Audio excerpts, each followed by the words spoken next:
Joins us now from the Capitol to talk more about today's leaders meeting. Senator, thanks for joining us. Good to be with you. That was an interesting little political theater show that we saw today. What was your take from it? Well, my take from it is, number one, that the people of the state are frustrated that there is not a state budget at this point. And, you know, Speaker Silver, once again, is backing away from having joint conference committees, which is required by law, in order to get a result.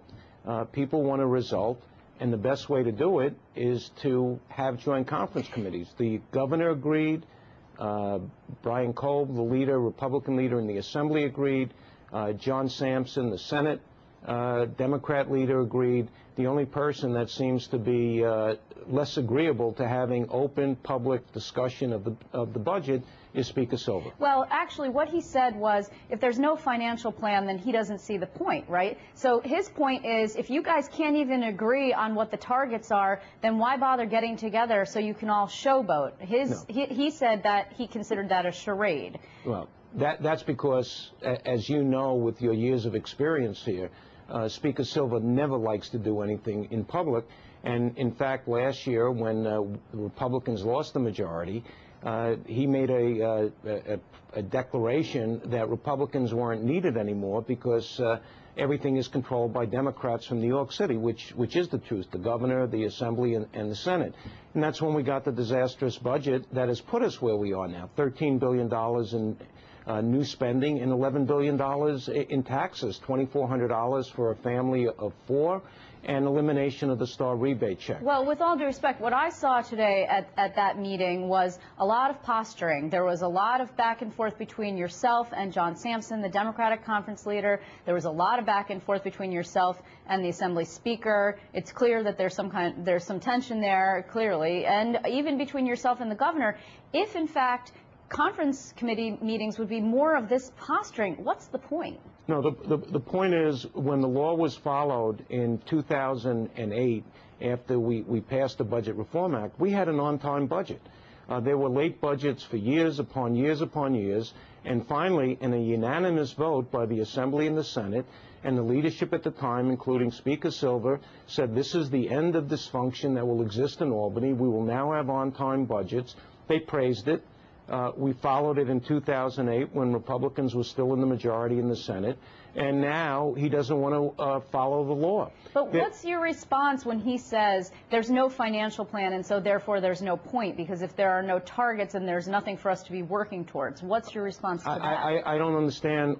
We have two budget resolutions out there, which both the Senate and the Assembly leadership, the Democrats, put out as they're required by law, and the next step is having the budget conference committees. Now, the fiscal plan is their responsibility to put out, and when they indicated the deficit was even higher than what the governor's budget accounted for, the governor came up, to his credit, with $600 million more in cuts. So the governor has put out a budget which he feels has a fiscal plan to it. The two majorities have passed resolutions, which I assume they would have a fiscal plan to it. And now it's time for the legislature, openly and in public view, to negotiate the differences and come up with a result. Did you think that today's meeting actually accomplished anything? It has been, as you noted during the meeting, actually quite some time, over 2 months, since before the April 1 budget deadline was blown completely, that this has not occurred. And part of the reason why this has not occurred is because, generally speaking, nothing happens. There's a lot of lines in the sand. There's a lot of posturing, which is what we saw today. What came out of here today that I heard was, you're going to do it again on Tuesday, so 2 in a row, which is new, right? 2 leaders meetings in a row, and maybe special sessions that are going to throw a wrench in the convention, and maybe committee meetings, conference committee meetings, but as you noted, I'm not so sure that's going to happen either. Well, Liz, again, why is the Speaker and John Sampson, at least up to this point, afraid to have joint conference committees? The whole purpose of joint conference committees is that individual members, not just the dictate from legislative leaders, is the way you get a budget. And we should have an open and frank discussion on the issue of Medicaid. How can New York State afford Medicaid going up 37% in the next 3 years. $1 billion a week spent on Medicaid. How can we reel that in? Because we can't afford it on the state level. Local taxpayers can't afford it. Yeah, the Medicaid issue was actually another point in this conference committee, this leaders meeting that was pretty telling. The governor pointedly asked all of the leaders, including yourself, why not just pass my budget, the one that's on the table right now, that he says closes the deficit, doesn't borrow anything, and actually provides some cuts to Medicaid, not so many millions away from what you would like to see. And you responded that you didn't believe that your conference could do that. You said you didn't think it was worth it because the Democrats wouldn't commit. Well, first of all, they said they wouldn't commit to it, and they control the agenda in terms of what goes on the floor.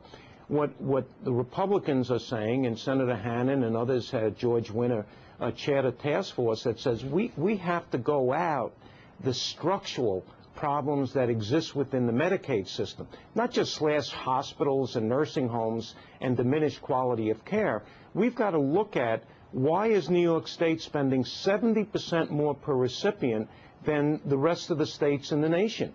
If we just brought it down from 70% more to 60% more, we'd save $900 million.